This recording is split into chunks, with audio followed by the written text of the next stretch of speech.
We started this last week then.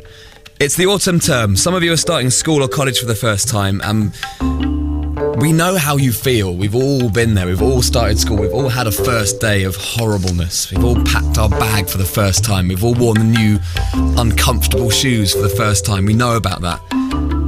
But I've always wondered about how the teacher is feeling about starting a new school.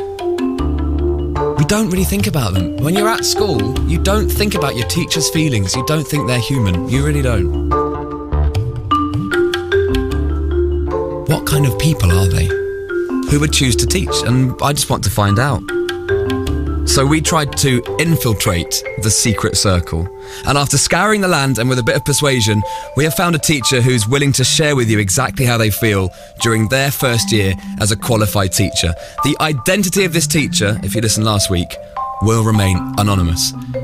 We're using the voice of a trained actor, Kate from The Office upstairs, to put the words into life. Some names and details have been changed to avoid detection, but most importantly, the words are from a real teacher. And over the coming weeks, we can hopefully understand how this alien breed thinks. So that next time you find yourself in front of a teacher, you'll have a better idea of what makes them tick and what's going on behind that poker face. On last week's Secret Teacher, we learned about the teacher's fear of being nicknamed Sweaty Betty by the kids after reaching up to reveal massive underarm sweat patches. And we met the other new teacher, a kind of nemesis, I suppose, called Miss Perfect. And one of the pupils, Harry, got his finger stuck in the gas tap, making the class late for assembly. But how did their second week as a brand new teacher go? This is week 2 of Secret Teacher on Radio 1. So it's midnight and I'm still up planning lessons for tomorrow. I'm so tired, I seem to have developed a twitch in my right eye. This caused the kids much amusement earlier as they thought I kept winking at them. We all love a good wink, but there is a time and a place. Yeah, look, I love a good wink too. In fact, if I see a pretty lady, 9 times out of 10, I'll be winking. I don't see that it's a problem, to be honest with you. Let's continue. I'm starting to wonder if I made the right choice of career. Miss Perfect has planned all her lessons up till Christmas, and I'm struggling to get through each day. She's so meticulous, she probably pees at a protractor perfect 45-degree angle. That is Kate from The Office there, earning her stripes. I mean, that is Oscar worthy with that. Peter Piper picked a peck. That's actually very good. I'm starting to wonder if I made the right choice of career.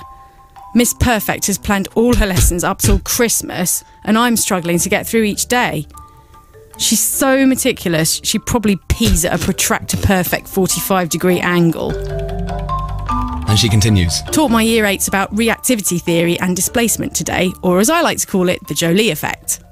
Imagine Jennifer Aniston and Brad Pitt are copper sulfate, and they're doing all right until Angelina Jolie swoops in, she's magnesium, and before you know it, Brad and Angelina are together as magnesium sulfate, and Jennifer Aniston, copper, is out on her ear.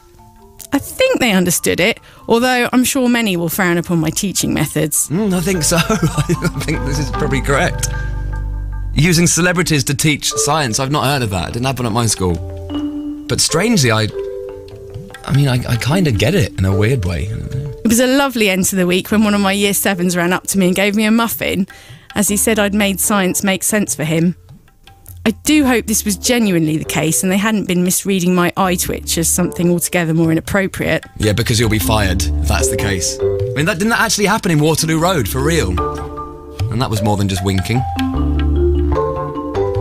So then. Rules for surviving this year. Number 3, plan lessons in the summer holidays. Number 4, get an eye test / more sleep to avoid embarrassing eye twitching. That is week 2 of our Secret Teacher. What will happen next week? Frere in Bristol says, that's exactly how I teach my kids the displacement theory too. Standard science teacher practice, Gregory. Taught my year 8s about reactivity theory and displacement today, or as I like to call it, the Jolie effect.